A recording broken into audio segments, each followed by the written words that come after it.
Morning friends, my name is Avinash Agarwal and I welcome you all to Ecoholics YouTube channel. In this video, I will be discussing with you important current affairs for 10th May 2024. Today we will be discussing three important articles.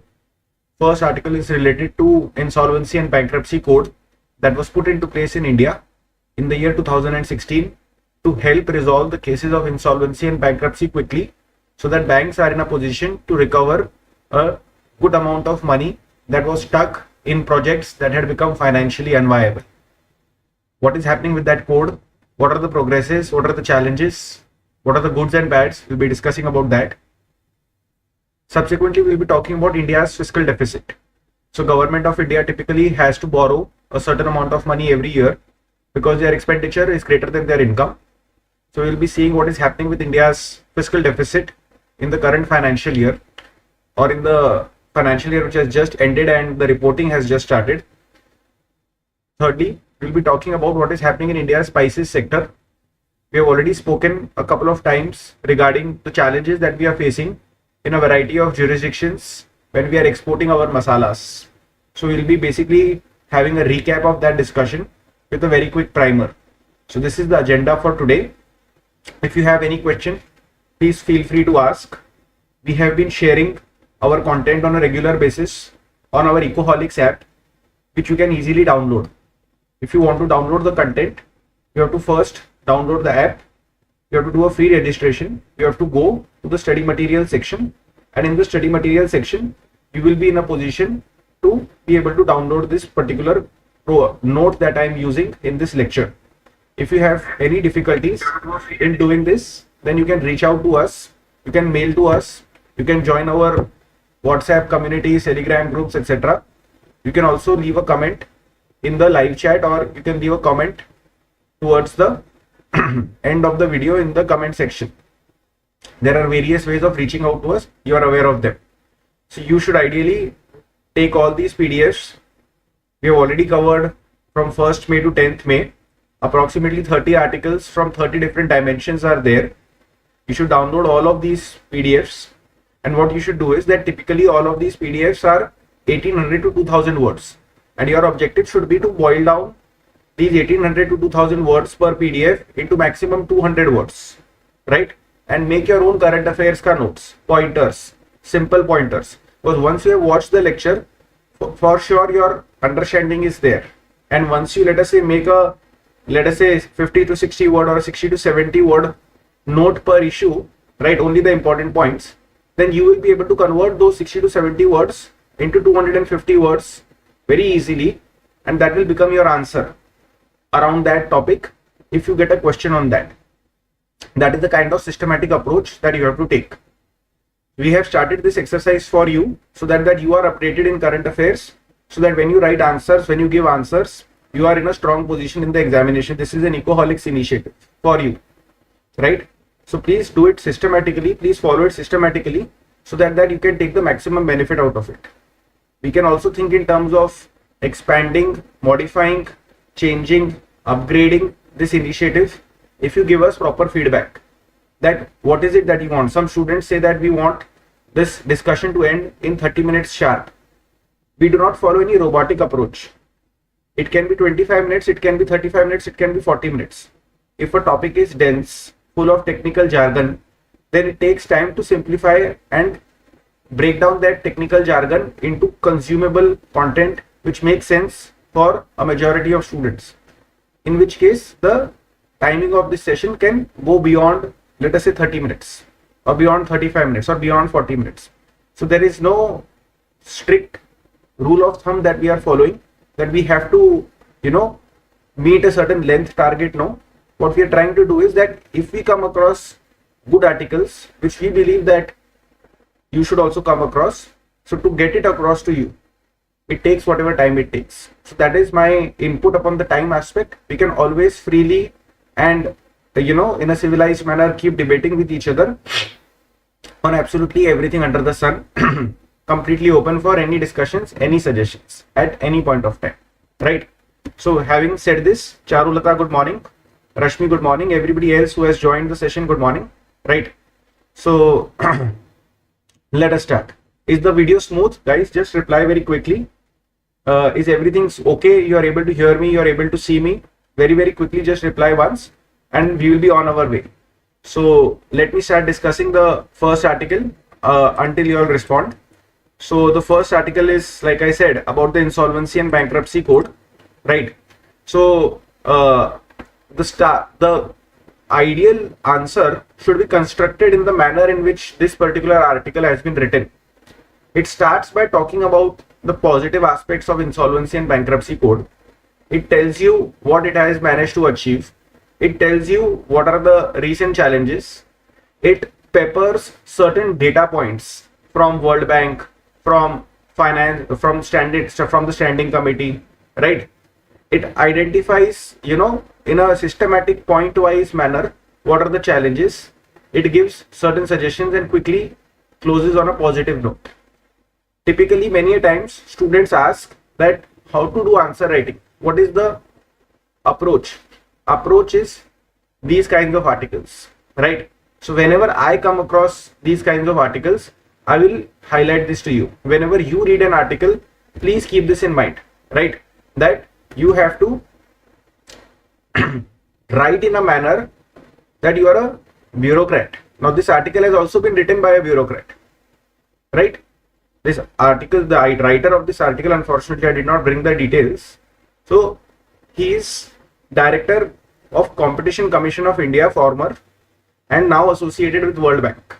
So this is a very beautiful example of how answer writing should be done, right? So Insolvency and Bankruptcy Code has been hailed for the positive economic and social impact that it has been able to achieve, okay? And even the World Bank, right, in a release, they had hailed this particular step that India had taken, right?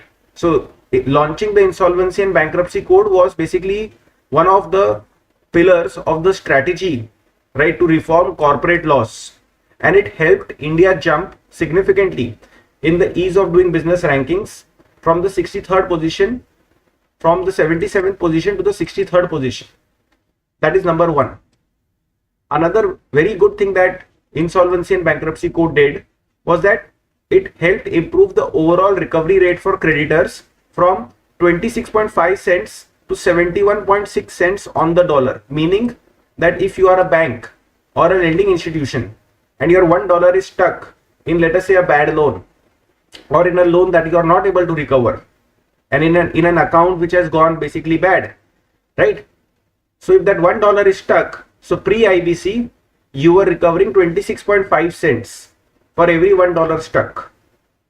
Post IBC you were able to recover 71.6 cents for every dollar stuck. So that is fantastic, right? You are losing a lot less money. You're still losing money, no doubt, but you're losing a lot less money. I'm a Marwari, right? नुकसान के अंदर अगर थोड़ा सा भी नफा हो जाता है तो वो नफा अच्छा आता है.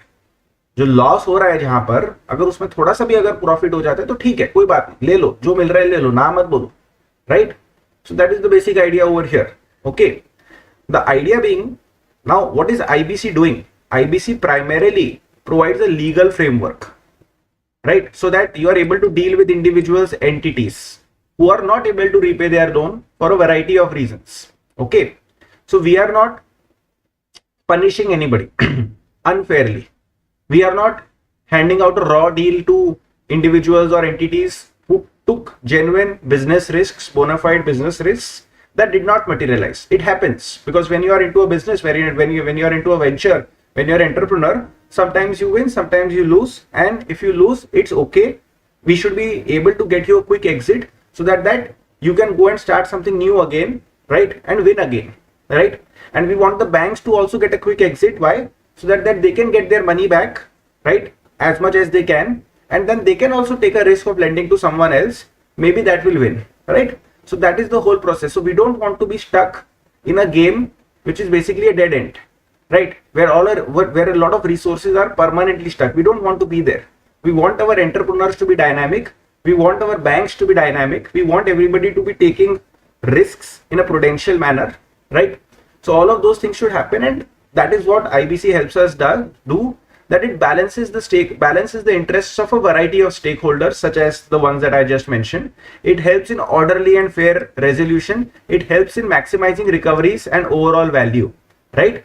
Now, what is the problem? The problem is that if you look at one of the significant indicators which tells you how good is IBC performing, right? So that indicator is economic recovery, right? And that economic recovery, it has dropped off late. So the economic recovery that World Bank had hailed, right, as a great thing that IBC had achieved, now that performance is not coming in recent times, is the idea that is getting projected over here. If you look at the recovery rate between 2019 and September 2023, this approximately 4-year period, so it has dropped from 43% to 32%. This shouldn't be allowed to further continue.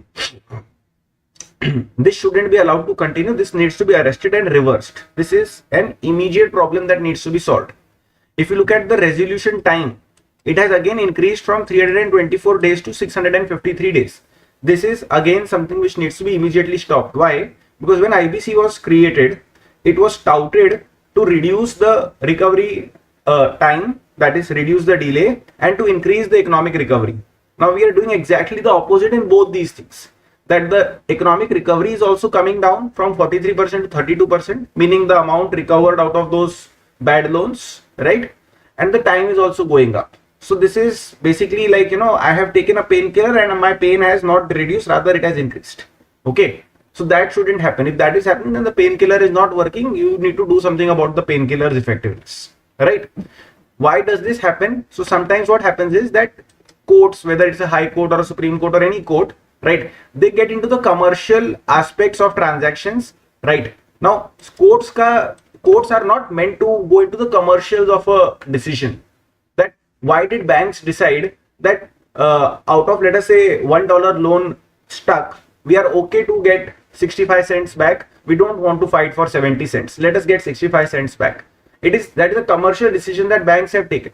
They know the borrower, they know what can come out of it. So that's a commercial aspect, right? So the idea being that courts should look at only the legal aspects. If there is any, let us say, breach of law, right, or if there is any violation of any particular provision, that's the aspect that courts should focus upon and not the commercial aspects. Many a times what happens is that inadvertently or because of adventurism, right, courts step into the commercial aspects of certain deals, knowingly or unknowingly, right? They slip into that, as a result of which there is a delay. That is one reason, and we are not blaming any particular court for this. Courts have done a reasonably good job with their resources constrained. Having said that, there are other issues as well. So Supreme Court has reiterated this a number of times, that a committee of creditors gets created, right, in a negotiation. So typically, like I have explained to you in one of my previous lectures on this channel, there is something called as consortium lending that happens in India. That let us say that somebody is taking a loan of 20,000 crore rupees. No single bank will probably write a check of 20,000 crore rupees. So probably 5 to 7 banks will come together to write a check of 20,000 crore rupees. So that means that for one particular project there are a number of creditors. Okay. So when we get into an IBC stage or insolvency and bankruptcy code, the project has gotten stuck. So these creditors, they come onto the same page, that is the committee of creditors.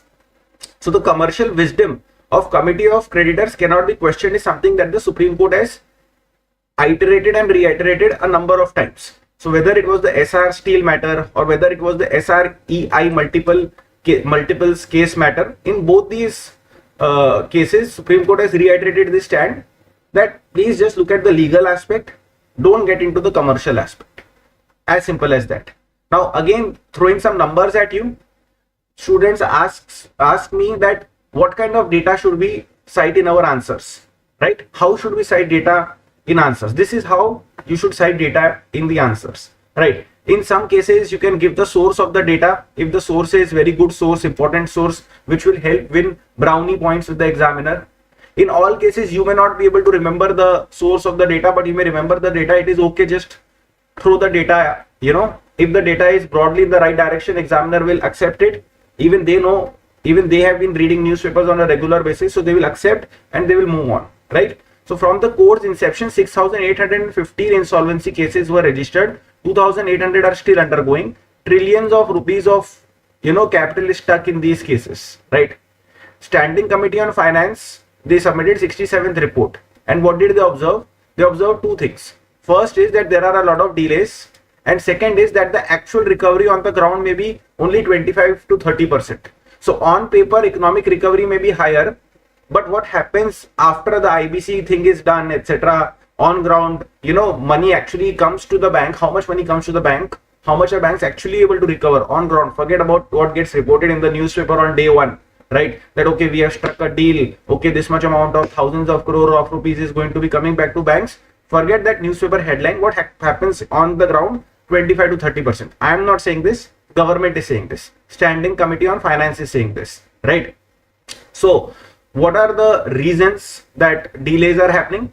First reason is the pre-admission stage, right? So we don't just start jumping into the IBC, at the drop of a hat, right? So you go to, let us say, National Company Law Tribunal, and that takes some time, right?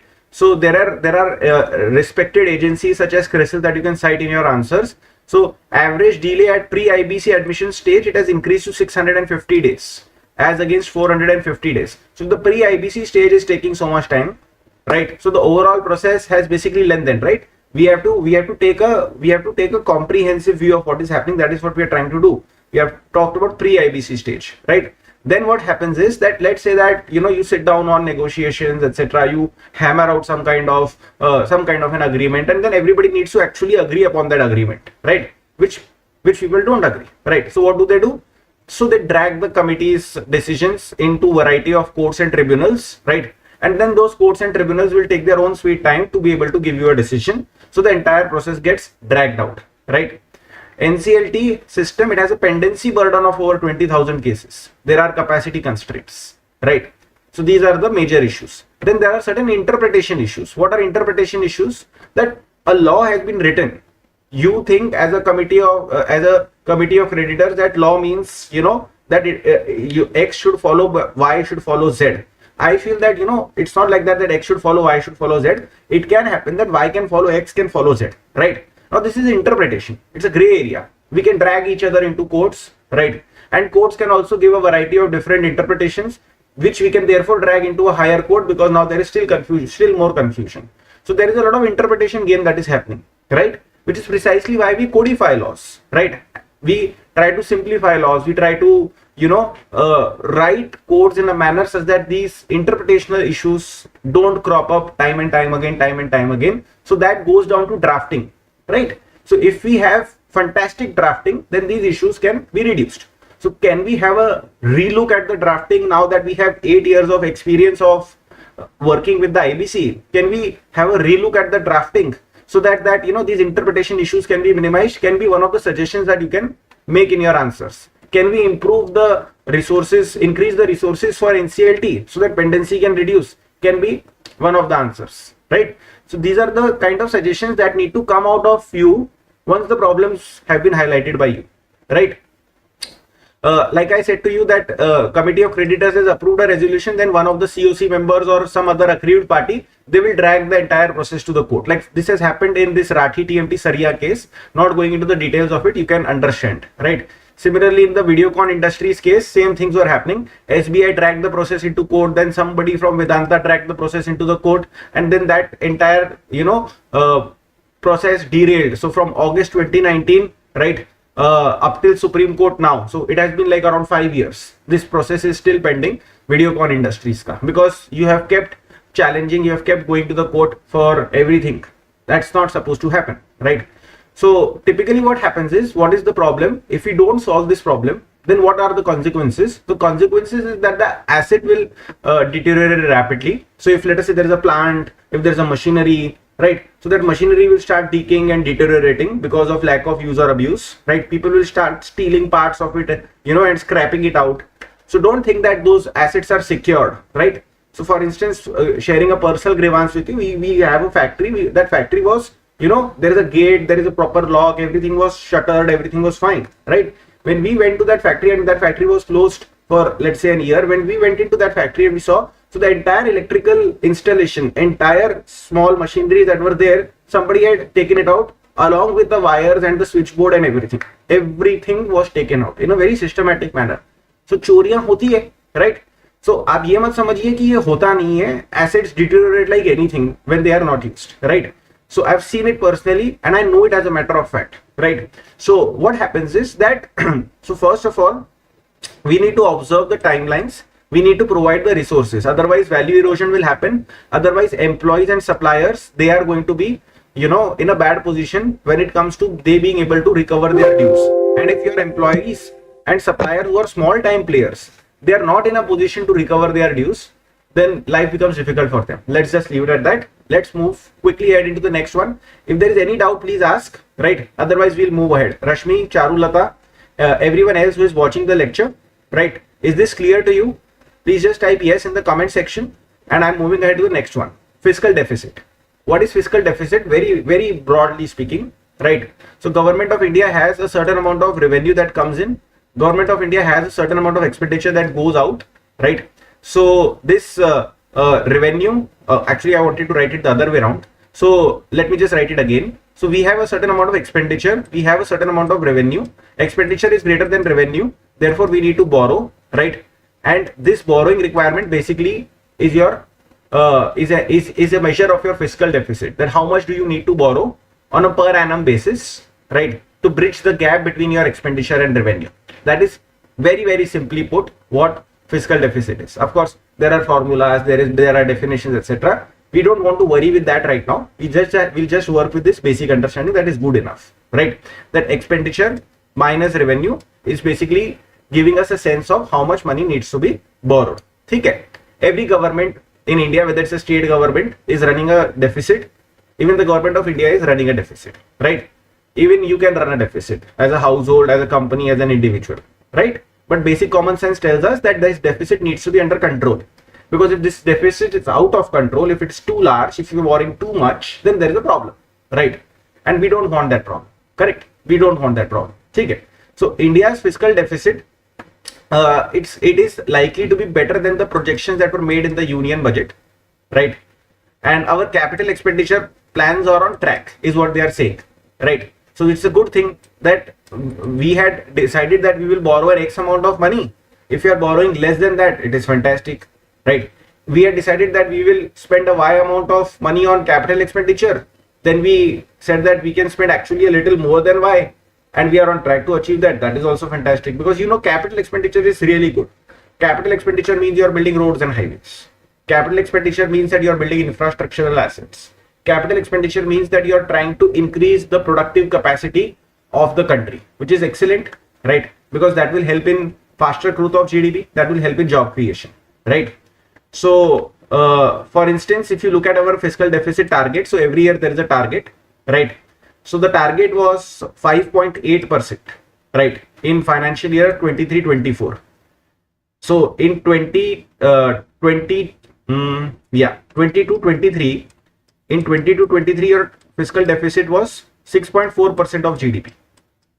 So you can find out what the nominal GDP of our country was at in that year, projected nominal GDP of that country in 22-23, and 6.4% of that is what we would have borrowed, right?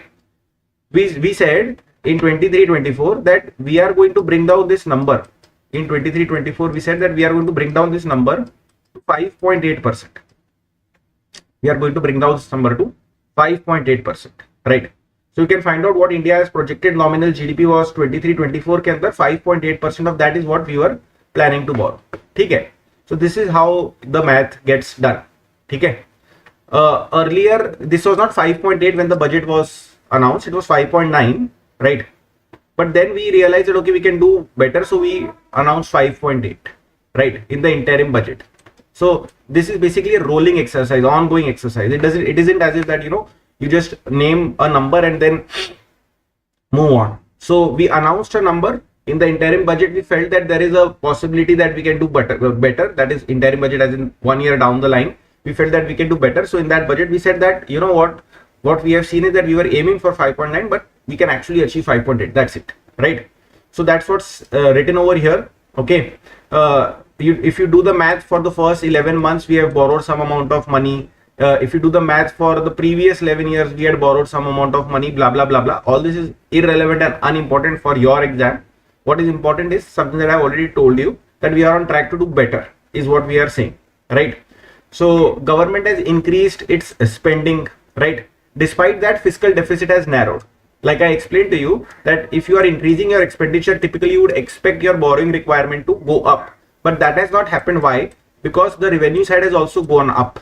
So how has revenue side gone up? Because of higher tax receipts, because of increase in non-tax revenue, right? Hence the borrowing requirements are on track. In fact, borrowing requirements are decreasing, maybe because this has gone up more than anticipated.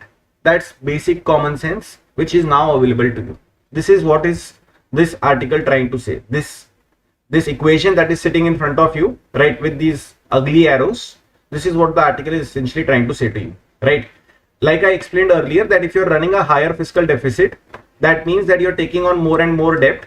That eventually means that you will have to pay more and more interest, right? That basically means that if you're paying a lot of interest, then you cannot spend that amount of money on health, education, nutrition, skill development, and all these issues that we have, correct?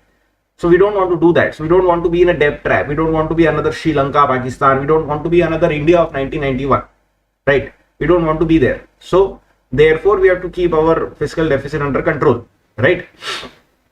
Government's capex target is at 9.5 lakh crores. We are already at a certain level, and we will probably achieve over here, right?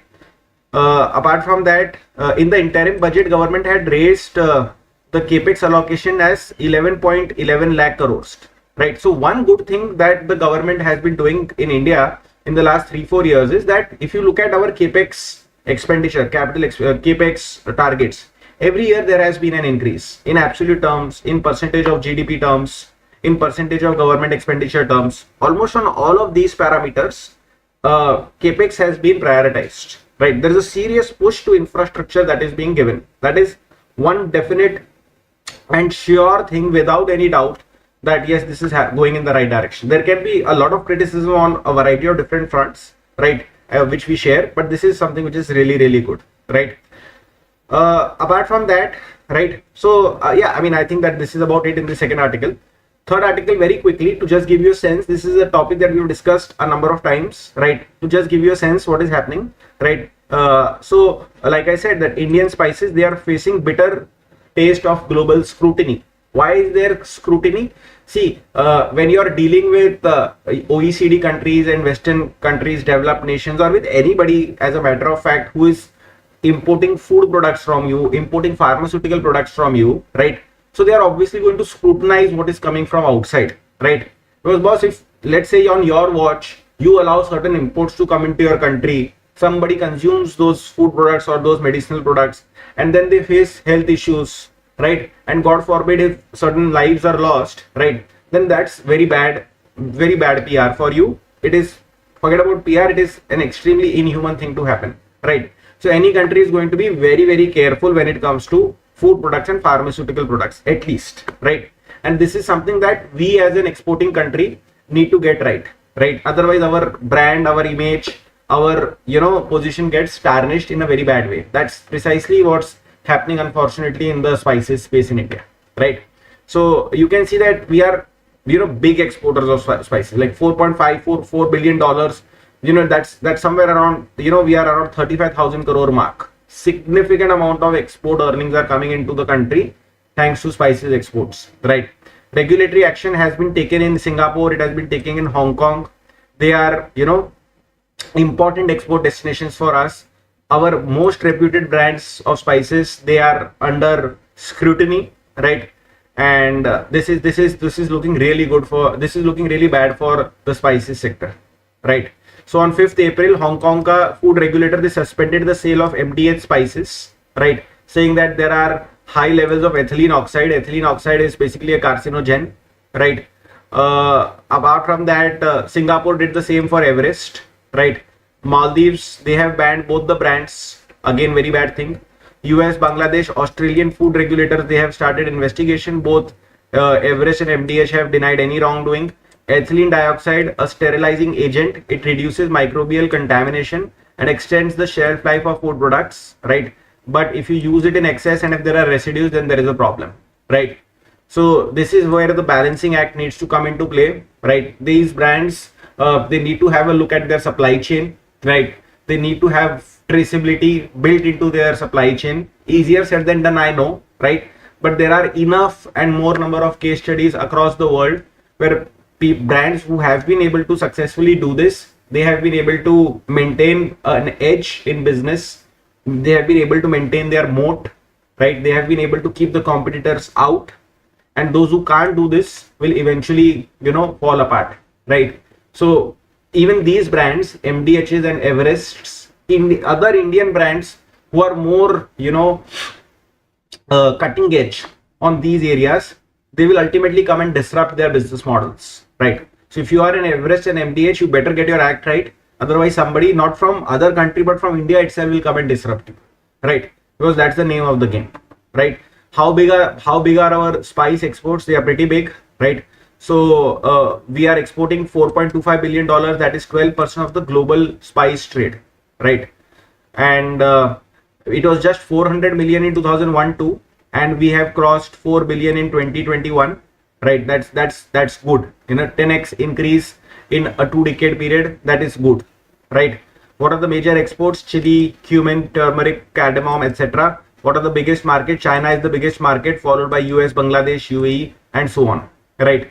Is this the first time? No. Regulatory issues have been highlighted in the past as well. US, EU, many other countries, they have held up our exports due to quality issues, due to pathogens, due to toxins, salmonella contamination, right? Salmonella is a very dangerous bacteria which can cause a lot of difficult diseases, right? So this has happened in the past, but what is new over here is that there is a cascading regulatory action across many countries. So there is a domino effect that Hong Kong, Singapore did something and then everybody else started following. We don't want this to happen, right? So there is a serious question mark. What are the implications, right? So the point over here is that if you look at all of these countries, they account for a quarter of India's spice exports, okay? And India is the second largest supplier of spices to EU, and EU is always very sensitive about everything, and there is this Delhi based economic think tank GTRI. So GTRI is saying that 2.17 billion or 51% of total spice exports can be at risk. What they are essentially trying to say, I had read in Indian Express, what they're essentially trying to say is that, look, Hong Kong and China are basically, very close to each other. If Hong Kong has initiated action, means China can do the same thing. And if China does the same thing, and China being our biggest market, we are sending across approximately 900 million worth of exports to China. If they take similar kind of an action, etc., then they have come up with this number. It is a possibility, but that's how this number has been come up, right? What actions has India taken so far, right? We have our FSSAI, it is looking into the matter, typical bureaucracies, right? So Spices Board now has ordered a mandatory testing of shipments to Hong Kong and Singapore, right? It has begun inspection of exporters' manufacturing facilities. It has released advisory with guidelines to prevent ethylene oxide contamination. And of course, pressure is building upon India to look into quality of spices that are sold within India as well. Of course, easier said than done, but can always happen. In the past, there have been serious questions upon the honey that has been sold in India, right? In the past, there have been serious questions upon a variety of alternative medicines which have been sold in India. There have been questions upon the kind of products that are being sold in India, fast food products that are being sold into India.